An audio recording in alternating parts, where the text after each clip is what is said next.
Hey, everybody, thanks for joining us for spoiler talk for the Jonathan Maberry book, Ink. I don't think that there's like huge themes of things we're going to talk about, but I think that there's like the little things here and there where it's like, hey, did you notice this? Like that kind of thing is going to come up.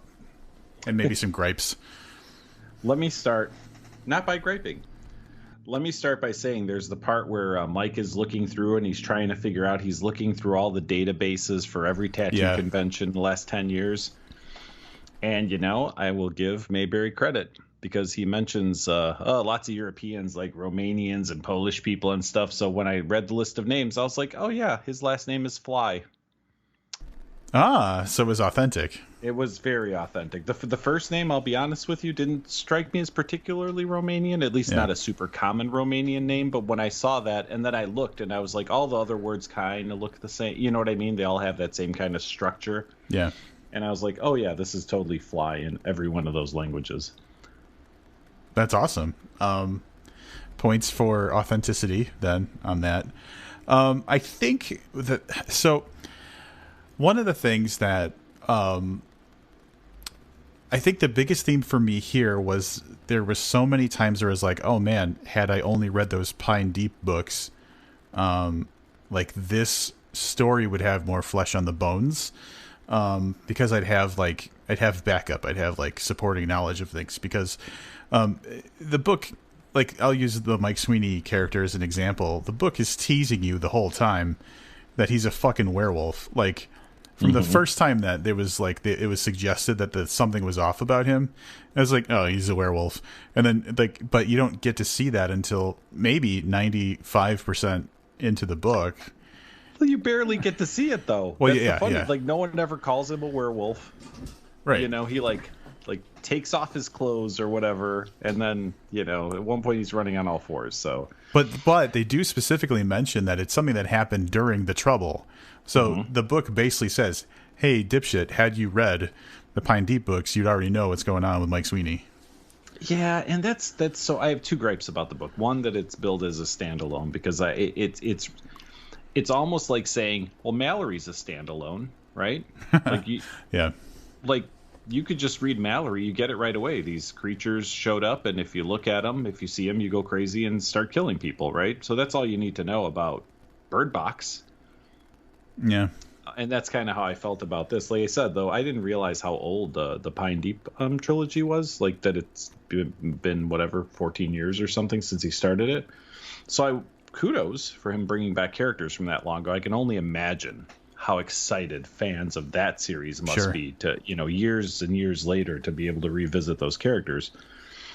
But yeah, it felt like something was lacking for me as a first-time visitor to Pine Deep. Absolutely 100% for sure. And the fact that I read Glimpse and these characters were just kind of side characters in Glimpse, right, didn't endear me to them. Like I felt like somebody who's read his entire catalog would be far more endeared to the Pine Deep people. So we got kind of the short end of the stick. Absolutely. Now I'm gonna bring up a counterpoint. I'm gonna devil's advocate myself.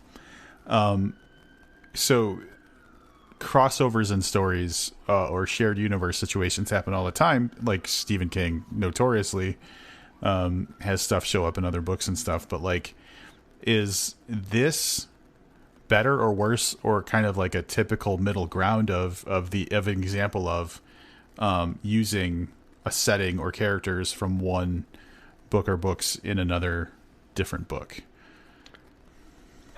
I mean, I guess it depends on what side of the fence you're on. So you mentioned that Joe Ledger is mentioned in here, and he's mentioned in passing. So if you're a Joe Ledger fan, like your I'd say your ears perk up, but you get what I'm saying. Yeah. You go, oh, hey, he just mentioned Joe Ledger.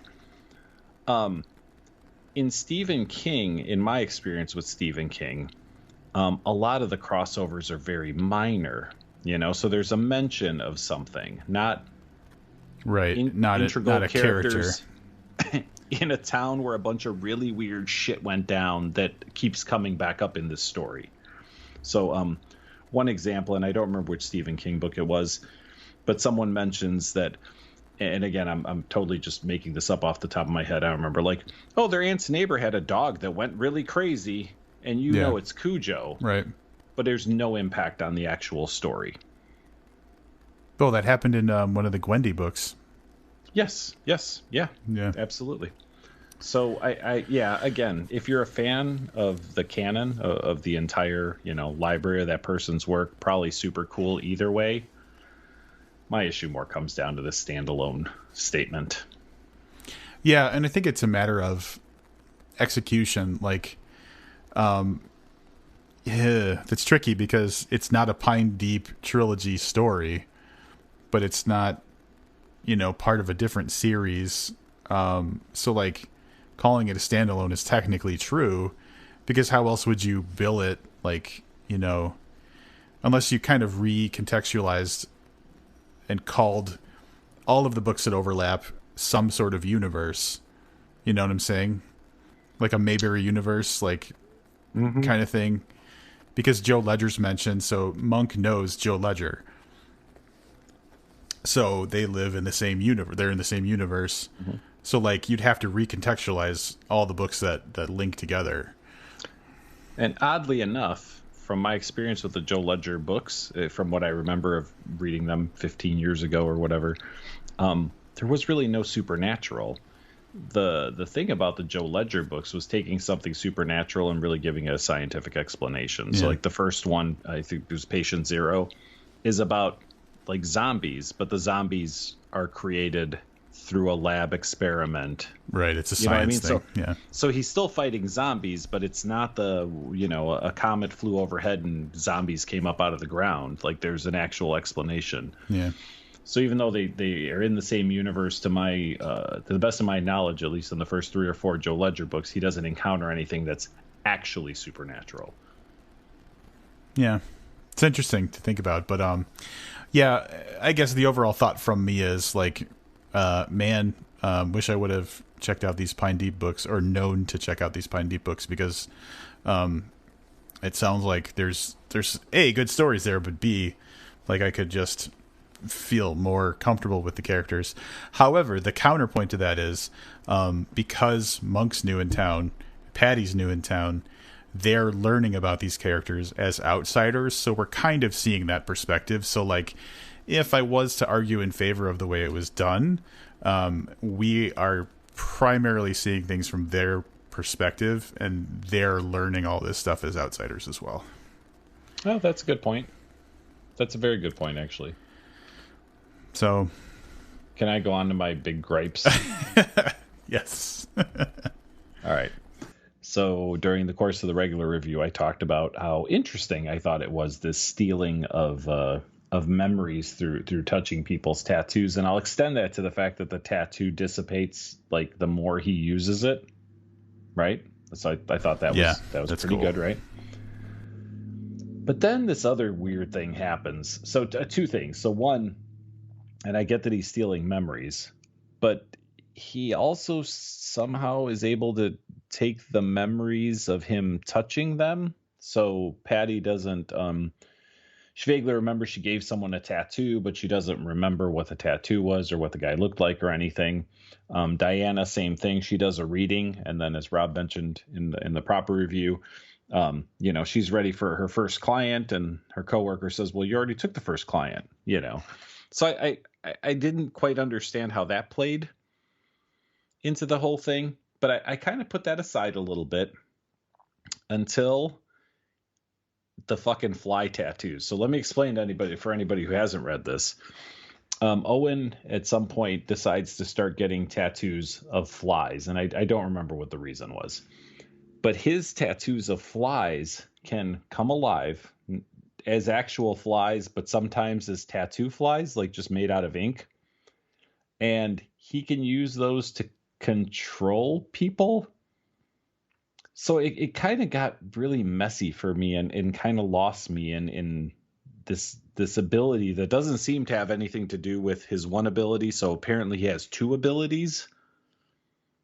Like making tattoos come alive to control people, but also stealing people's memories through their tattoos, and that got messy to the point that I was a little bit annoyed with it. I mean, I get it as a mechanic, as a plot device, because that's how he can aggressively go after the protagonists by taking over a biker gang. and subsequently at the end, individual people are sent out on missions to kill the protagonists. But that, yeah, it really lost me around the fly tattoos. So I'll address one thing first.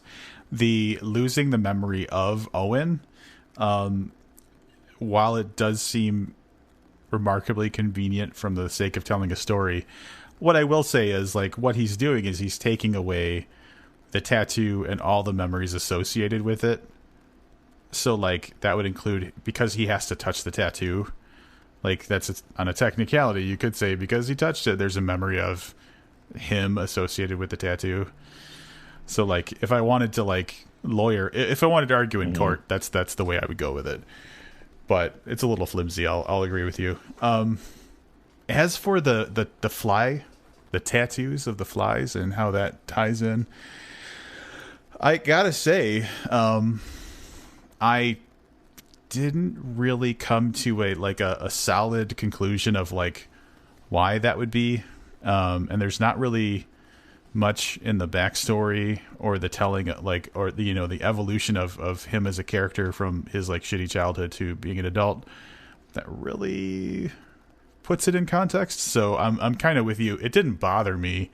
I just thought it was kind of goofy and weird. But yeah, I'm with you. That one was definitely way more convenient. It don't get me wrong, the imagery around it was great. Both the fact that flies are just kind of generally kind of creepy, right? So you would put a fly in a scene, and that would alert us, the reader, that some shit's going on, right? But even the part, and I actually like the part, like, if you smash the fly, it's actually ink. Yeah, that was the coolest part. Yeah, and like I said, from an imagery standpoint, I liked it. I was just having trouble reconciling it with the character. Yeah, that's fair. Definitely fair. Other than that, I didn't have any. Again, for me, that was because it's a big plot point, so it was kind of a big issue for me. Other than that, I mean, I had no issues. Like, the conclusion, I thought wrapped up mostly like I expected it to, but definitely a fair conclusion to this type of story. There's two ways to go, right? Either the bad guy wins in the end, or the good guy wins. So in this one, the good guys won. Not surprising, and handled pretty well, I thought. Yeah, I overall walked away from this book with a really satisfied feeling. Like, I think it was entertaining, and it is absolutely, something that I hadn't read before. I don't want to fall in the trap of saying, like, this has never been done, and then, like, you get like 5 examples of someone who's done something very similar. But something I hadn't read before, and I thought it was very entertaining. Yeah, and as far as, like, I would say that, I don't want to say the cliched, the ending felt rushed, but it wrapped up pretty quickly in a pretty tidy way. And that I was fine with that, because I feel like the story was more watching what the characters did and watching how they weathered the storm of like this really personal, emotional stuff that's being threatened by this outside creepy force. So I feel like that was the more important thing than a really clever or drawn out climax to the book or something. But it wrapped up quickly and tidily. I guess I do want to touch on that, because I guess the ending was a little unexpected, and in a good way, because I'm while you're talking, I'm just looking at the list of characters, which is a minor list of all the characters that were in this book, right? Yeah. I'm like, man, this was really set up from page 1 that Monk was going to be the guy who stopped the bad guy, right? The badass with a special set of skills, former special forces. But then you're introduced to Malcolm Crowe, and you find out that he's likely one of the heroes from the original Pine Deep trilogy. So you go, okay, he also has a special set of skills, by the way. Yep. Yeah, so... And then you're like, oh, but hold on, Werewolf fucking Cop, right? Werewolf Cop's got to be the one, right? So it's set up to be everything except these 3 women completely fucking Owen Minor up, which was kind of nice. Like, Monk's in the hospital when this goes down, right? Like the werewolf is doing hospital. Research. Yeah, exactly, right. So the 3 female protagonists are the one that fuck this dude up, and pretty bad. So I guess I actually kind of enjoyed that. That was refreshing because everything indicated there were other people all through the course of this book that were going to put an end to this shit, and it was none of the people that you thought it would be. Yep. Yeah. And that was I was very honestly like that probably moved the meter up a little bit for me as far as like how I felt about the conclusion, because it subverted expectations unless you were like expecting it to be like, oh, it's too obvious that it's going to be one of these badasses. I didn't see it coming. I didn't see that being the ending, but I feel like it was very appropriate, especially since like the bad guy, while he was bad and powerful and stuff, was really just kind of like a wimpy piece of garbage. Yeah. And so like, and obviously being taken down by these women is like the most insulting way for him to be defeated. So yeah, I don't think he could have written a better ending than the one he did. Yeah. So yeah, I'm glad I really thought about that too, because I gave it a high score for conclusion, but then I was just like, well, that was really that great of a conclusion. So like, I'm looking at this list and I'm like, yeah, you know what, it was. Yeah. I couldn't quite put my finger on it till just now what I liked about it, but it was definitely that. Yeah. Anything else you want to talk about before we go back and give this thing a rating? I don't know. I just want to mention again. So like he discovers his ability to control people through these flies. So he has these fly tattoos, and then the fly like animates and then flies off of him, and then he can use it as a spy, like basically like a spy camera. He can see through the fly's eyes, or he can use it to control people. So the fly basically becomes a tattoo on that person, and he has total control over what that person does. And so I thought this was interesting because I think he was just experimenting with the people that he would send out. Like he sent somebody just with a gun to a random house and they shot up everybody in the house. And then he got to live through. That was the thing about the fly thing, was that he got to experience everything as it was happening instead of just taking whatever memories were associated with a tattoo. So that's why that was thrilling for him. But the girl, do you have something? No, I mean, I will, but go on. But the girl who had the forlorn lover kind of story, where she kind of became like just kind of a kinky girl. Like she was just really into sex. It seemed like, and I'm like, well, this is a weird turn. And as the story goes on, this is like her 12th boy that she's hooking up with, and she hooks up with boys from out of town. And I'm like, well, this is kind of a weird way to like mourn / honor your the boyfriend you lost. Yeah. And it started getting weirder and weirder. And then like she fucking straight up kills the guy. And I was like, oh, she's being controlled. That was a cool twist and a great way to like slowly, totally turn what was a sweet, sweet story into something really perverse. Mm-hmm. Thought a little bit more about the ending. See, we should have cut this one when I was done talking about the ending. So Patty takes some of Owen's blood and tattoos it on Monk. Now, the thing about the blood tattoos, if you do it right, I guess I should go back for anybody who didn't read this book. Monk has had numerous people's faces tattooed on his body, and I think they're all people he killed, right? Like, he feels guilty. They're the victims of murder, but I don't think they're necessarily yep. all his victims. Yeah. Gotcha. Yep. So those ghosts like travel with him, like he can see them. They don't like do anything, but they're kind of like there a lot. So they take and trap Owen, who's dead. I mean, I guess they never say he's dead, right? But we're assuming he's dead. Right. And trap his ghost inside Monk's body, but then they blind the tattoo so that he's trapped in darkness. And here's what I'll say.